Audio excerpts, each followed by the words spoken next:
going on, dads, and welcome to the Betwixt. It's episode 76, recorded on Sunday, December 12th, 2021.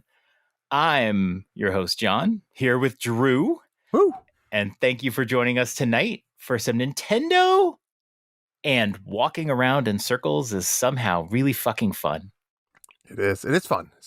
It's fucking fun, John. I agree with you. So much fun. Did you know walking in circles could be this fun, Drew? I think I told you, obviously we're talking about Loop Hero, as you can see in the title, but I think I told you when we bought this game, we both were excited for it. And I was kind of skeptical. I was like, I don't know, John. I have a feeling that I might hate this game. And, obviously I'm here, you're here. We're doing a whole episode on it. We obviously don't hate it, John. We don't hate it. I think we had Spelunky drama. And we did. We did. We didn't want this to be Spelunky all over again. We didn't want to get Spelunky all over our face again, which is the problem. That's accurate. I mean, at the end of the day, I'm very surprised that this game was nominated for like a Game of the Year category, right?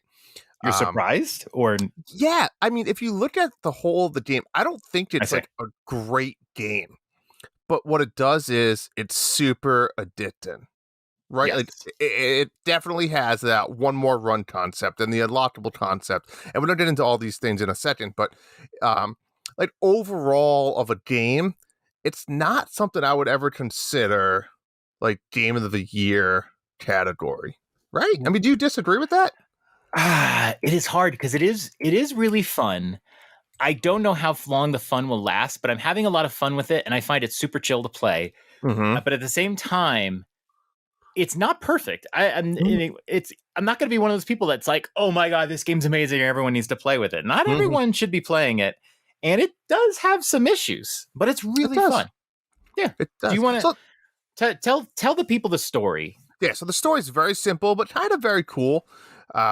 It's essentially about everything in the world and the universe as you know it disappears, right? Think about just you get this black emptiness world, right? There's nothing in it. And this one guy, he's your hero. He's a knight, a warrior. He's kind of there in existence. And he sees this skeleton lich type guy kind of sucks everything in and creates this black hole environment. And he slowly, one by one, starts to find ways and discovery that he can kind of build back the world, right?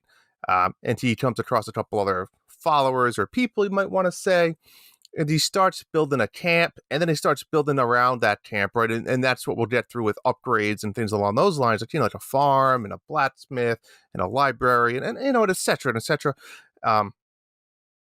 And through that, he starts rebuilding the world. And then again, there's that storyline a little bit about him confronting this skeleton / lich. So that's kind of the premise of the story. You don't really get any spoilers. There's nothing like that. It's just a game of story of discovery and really kind of finding out what's happening here, even though there's not a lot to happen. I mean, what do you think, John? And then as far as the play style, the story, any other comments on the story, I guess I would say. The story was kind of interesting at first, and now it's kind of like, you're kind of learning a little bit about it, but it's such a far-fetched story.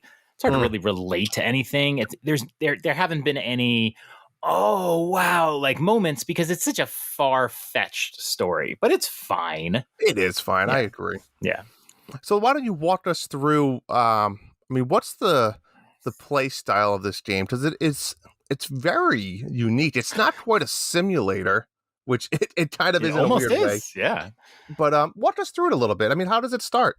The funny thing is I've been excited for this game and actually never even knew how it played. I just didn't want to know. Same, agreed. And I was quite shocked. Yeah, so there is a loop. It's a single screen experience with a dynamically generated loop, so it's different every time. But it at no point does it like wow you. Yeah. And you have this little character who looks like Atari graphics, and he walks around in a circle. And every time he completes a loop, there's a little counter that goes up 1, 2, 3, 4, 5. And you fight enemies and you get health and you get upgrades. It's like a little every game you play, and it's a roguelite. Every game you play is like an RPG. You start off with basically nothing. Mm-hmm. And then you get new swords, all different kinds of weapons, rings, shields, that sort of thing. And you just decide if you want to equip it or not. And it's like the most microscopic RPG Mm-hmm. because you have very little flexibility. Like I remember when I started playing and you start getting items, but you don't sort those items out. They're just on a list of about 12 long or so. And they'll just, once you collect enough items and the oldest ones roll off the edge of the screen, well, you can't use those anymore. Yep. If you pick up a new shield and you like it and you use it, it'll actually destroy your old shield. Like you don't get a chance to go back. And then you get these little tiles that you place down. And I think that's one of the more interesting parts of the game is that you decide what enemies you're going to fight. You can lay down tiles that'll have you fight vampires or skeletons or rats or whatever. And each one of those enemies will sort of give you different things. So you get to decide how you want to approach the level. And every level, they're called chapters, has like an end boss. In fact, I just encountered the second boss earlier this evening. And they definitely have a different strategy than the first boss. And you get to even decide if you want to fight the boss. And it's hard to describe because I've never seen a play style like it. But you literally control when the boss unlocks. You literally control the enemies you fight. You literally control if you fight the boss or you just go home, because if you die, like 70% of the items you collect go away. Correct, right? So yeah, so when you pass camp, every time you have the ability to retreat back to your home camp, and drop off your resources and then start the run again. So like you said, John, when you mentioned you get to decide if you want to go through the graveyard and fight the skeletons, do you want to fight the vampires, and depending on how you do that, you'll get different items that drop separate from your weapons or armor. These are like craftable items essentially that automatically get added into your inventory. And then, like you said, as you pass go, you know, to the Monopoly, you pass go, you get to decide, do you want to keep going in the loop, or do you want to go back to your camp and bring all of your crafted items with you? Which is weird, right? Like you just walk away.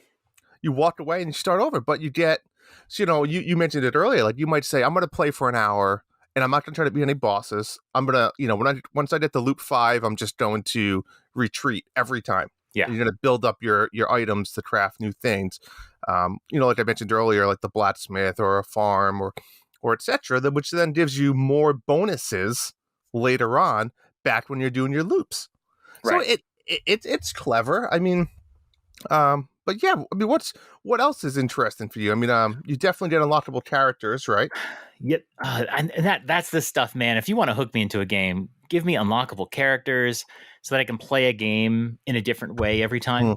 I don't know if using different characters. I've only used the thief. No, the warrior. The warrior is the first guy. Then the you second get the guy rogue. That's the rogue. Okay. So the big difference, rogue. The big difference, right, is you get the warrior has a sword and shield, which I like. It's a very basic character, which I kind of enjoy, right? You know, a lot of damage, a lot of armor. The second one is the rogue, where you get 2 weapons and no armor.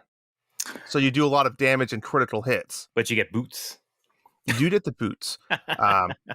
But here's my thing. I don't know what's your preferred playstyle. And then I guess we'll go into the Necromancer because we both unlocked the Necromancer. I haven't used the Necromancer yet, but... The Necromancer also has a unique strategy where you summon skeletons, and you also don't really have armor, but you have a shield. So you can get like an extra shield that recharges every battle. So if you have a shield of 100, it's kind of nice. You'll never maybe dig into your HP. I see. But I mean, as far as playstyles go, I kind of like the vampirism stuff, right? You know, so where it's, you know, every hit you get a percentage back health. So yeah, there's a few.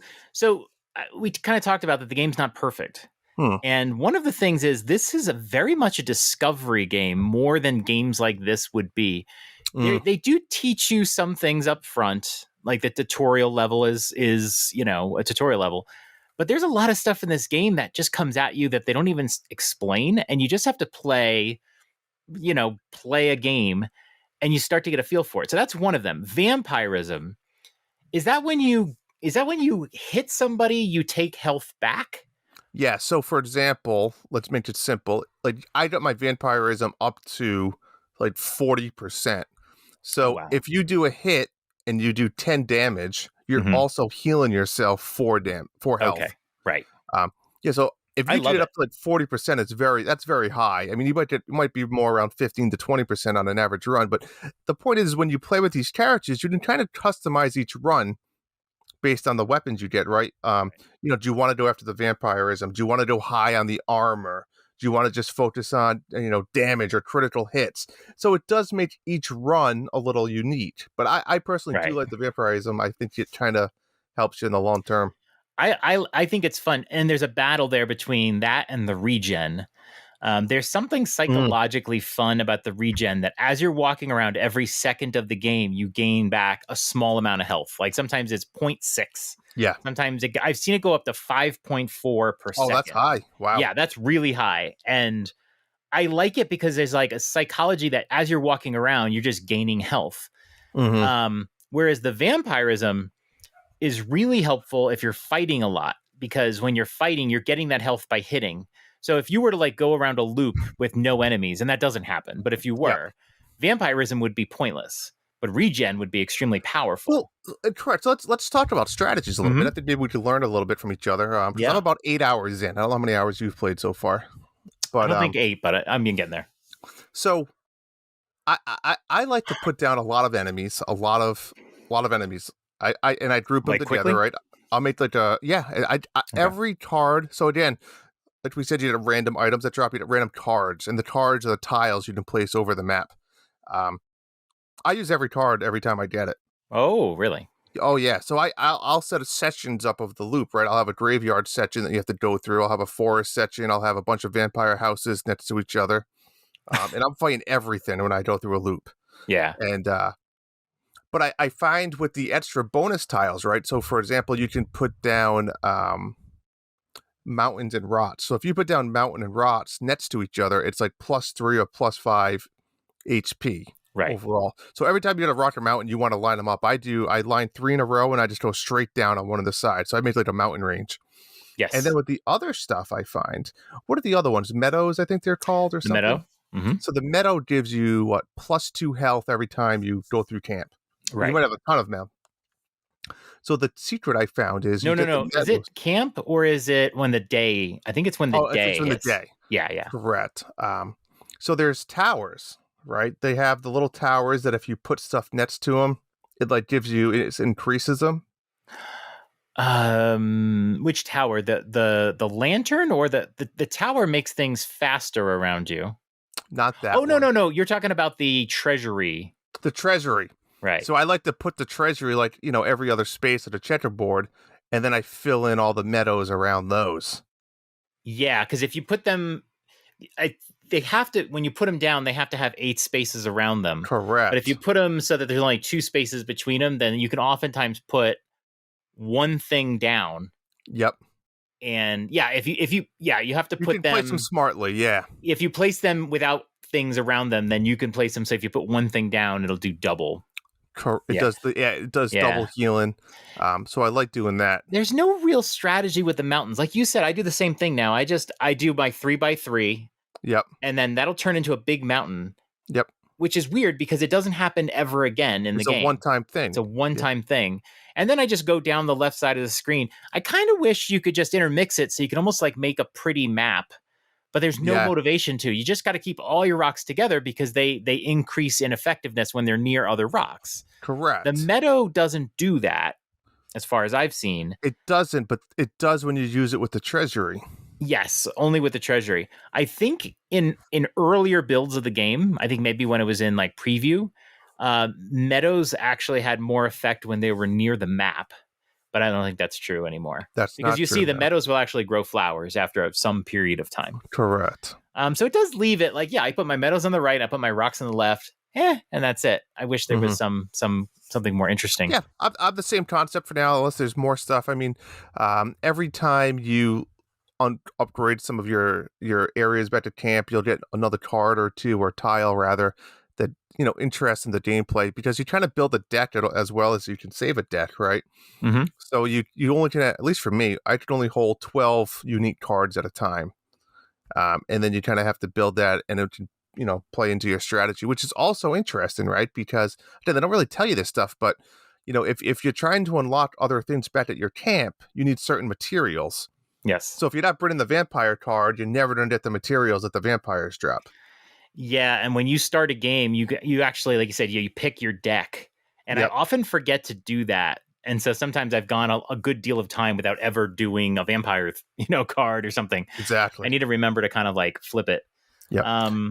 We were talking about the weapons. Like you get weapons of different rarity and strengths as you go. I think there are ways to get more rare items. There are some permanent power-ups that let you get more rare items. Correct. But the thing about it is I'm constantly, if you can't do a run and say, I want to get the maximum amount of vampirism, right? No, you don't know. You can't plan that. Yeah, you can't plan it. You really have to adapt. So it's kind of like Slay the Spire. You have to play with what you're given. And I think that kind of takes away at times. Because I'll say up front, like the second boss, I have a feeling I got kind of close to beating them, but earlier on, I was really far from beating them. It was something where I was doing more damage later into the fight, but by that time I was already dead. Mm-hmm. I think, what is it? Attack all. There's a property that will, whenever you attack somebody, you attack everybody for a small amount of damage. Yeah, damage all. Yep. Damage all. And I really don't look for damage all. It's a nice, gravy, but it doesn't do a lot of damage to most enemies. However, with this particular boss, I think it might be the way to beat them, but I'm not sure yet. I only did it one time. But yeah, like as you're going, you can't really plan it for a couple of reasons. One, you don't know what's going to come up. You could get armor for 500 HP, and if you're wearing something for like 200 HP and it has some vampirism, well, you're not going to keep it. You got to move on. I hate that, right? You have you have to drop it now, and you have a whole new build that you're trying to go with. Exactly. And then also once you get rid of something, you can't put it back on. Yeah. So it's like it's a permanent sort of thing. And my problem with those are like the extra buffs that you get. Like you said, there's pure damage, which I'm not really sure what that means. There's a lot of buffs that I had to Google a few of them actually, especially with the Necromancer. Like pure damage, I'm assuming that means it like ignores armor or something. I don't know. What does pure damage mean? Pure damage is like a guaranteed hit. So if you attack for like 15 to 20, but you have like 7 pure damage, then you're really going to hit for like 22 to 27. So it's sort of an add-on. And they used to call it magic damage. They changed the name of it. But yeah, and that's one I don't really look at. I do like the regen, I like the vampirism, and I like the defense. But if you choose a bunch of items and you go for maximum defense, as you're walking around this loop, you're not gaining health through time. However, the longer you get into the game, there's other ways to get health. So there's a day-night cycle. I don't know if it's a day-night cycle, right? There's a certain period of time when it goes by, the day hits, and then you get a little health bonus. It's not much. It's just a meter on top. It's a left to right meter. You see this slowly gaining. Yep. Right. And it also dictates when enemies come out, but you'll also get a little HP boost. Then there are villages that you can get, which besides the campfire, which is where you start in the loop, where you'll get a much more health.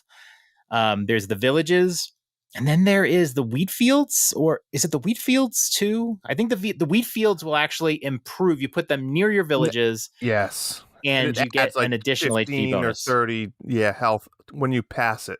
Yep. You literally, it's one of those things where you can't advance in the game unless you really do grind up. Like when I beat chapter 1, I went to chapter 2, I couldn't even get past a couple loops. Yeah, it's tough. You need more sources of HP, so you have to do these runs, get some stuff.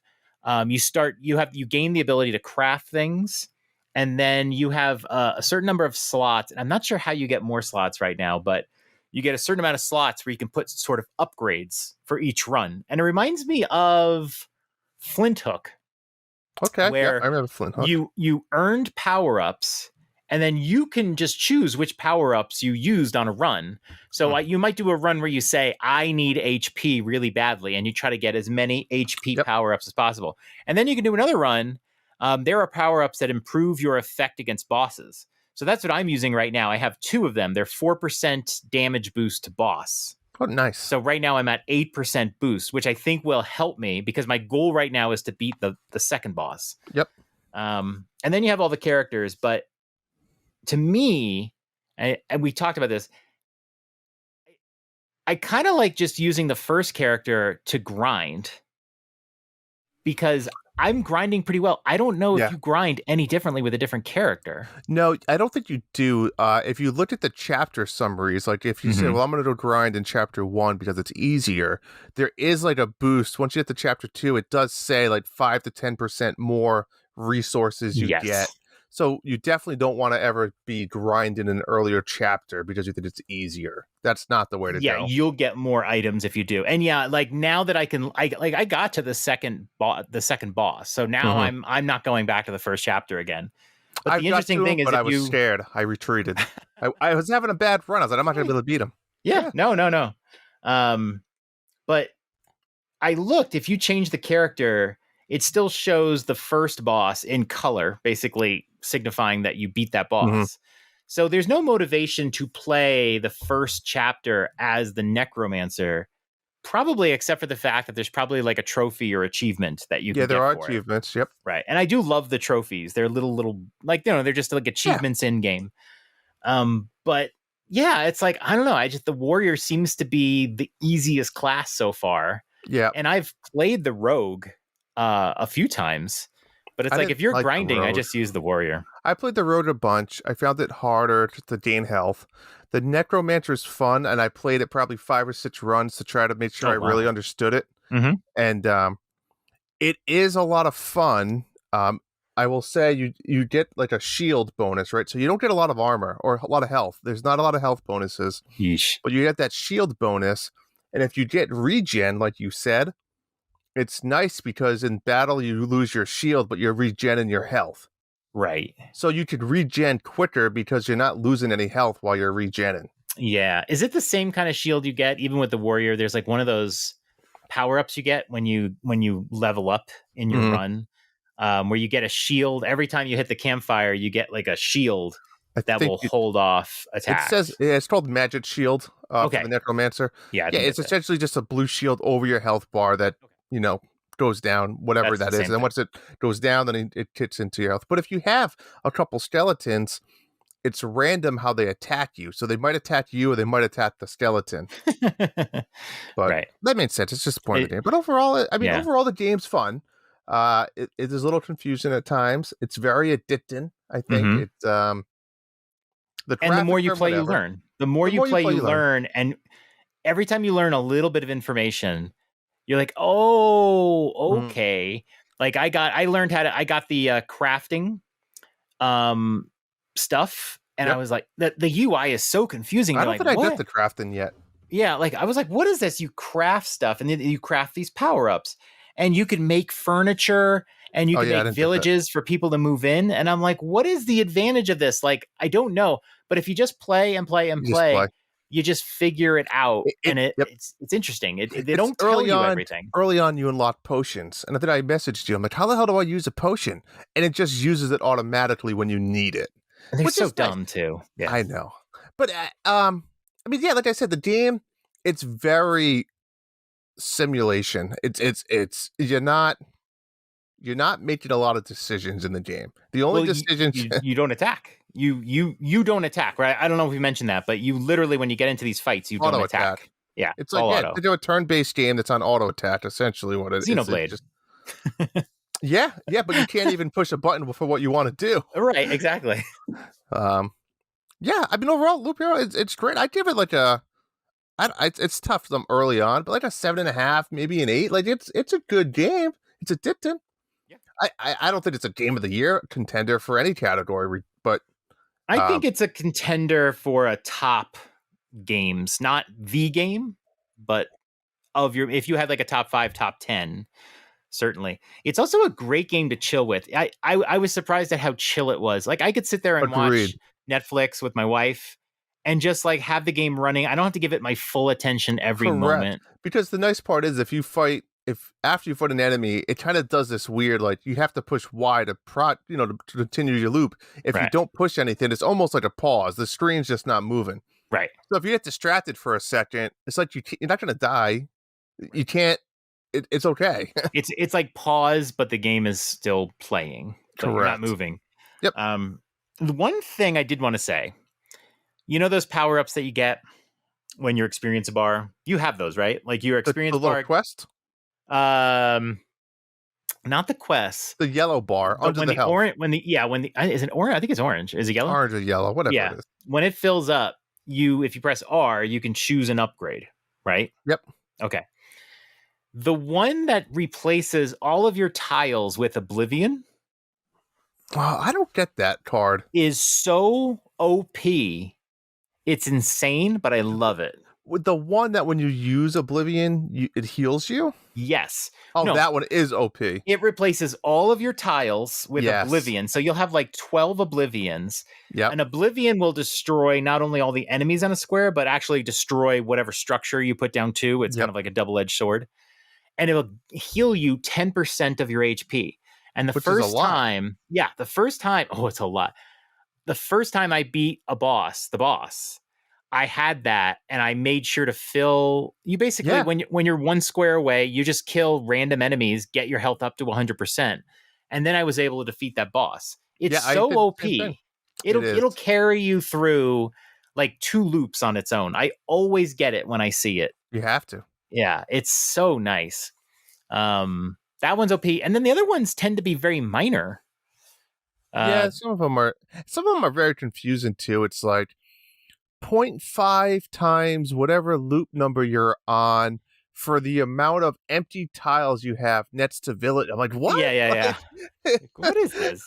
So I swear some of those power-ups are designed for if you're going for like 20 loops. Oh yeah, because the higher the loop number, Yeah. you're correct. I'm like, if I'm playing 5 loops, I'm gonna get like 12 health every time. I'm like, what? That's not worth it. Exactly.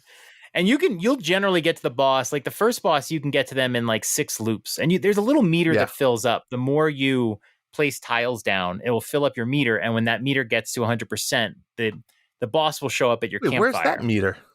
Oh, it's on the top left. It's underneath the daytime meter. Oh yes. Okay. Yeah. So that one will fill I up. know that one. So if you play it smart, you want to try to time it so the boss shows up as you're getting close to the campfire. 'Cause sometimes the boss will show up and you're far away and you're trying to save your health. So there's that. But like in chapter 2, I felt like it took longer to bring the boss out. Yeah, I agree. But yeah, it's a whole lot of fun. I a lot of really fun. enjoyed it. Same. That's all I really got for Loop Hero. I think so too. I highly recommend it. I It's do. super chill, and I would recommend it. Play this game with something else.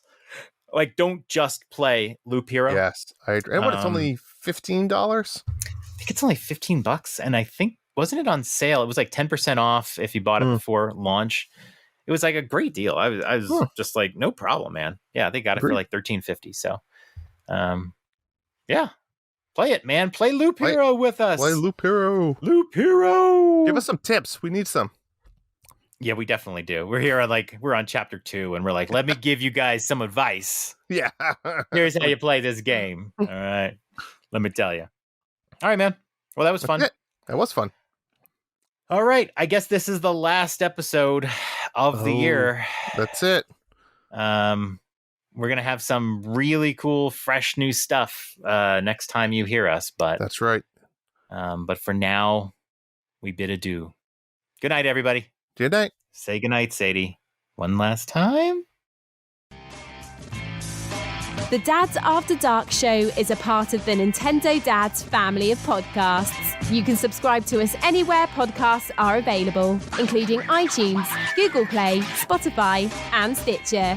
Be sure to join us on the Nintendo Dads Discord in the Dads After Dark show channel for some naughty After Dark talk.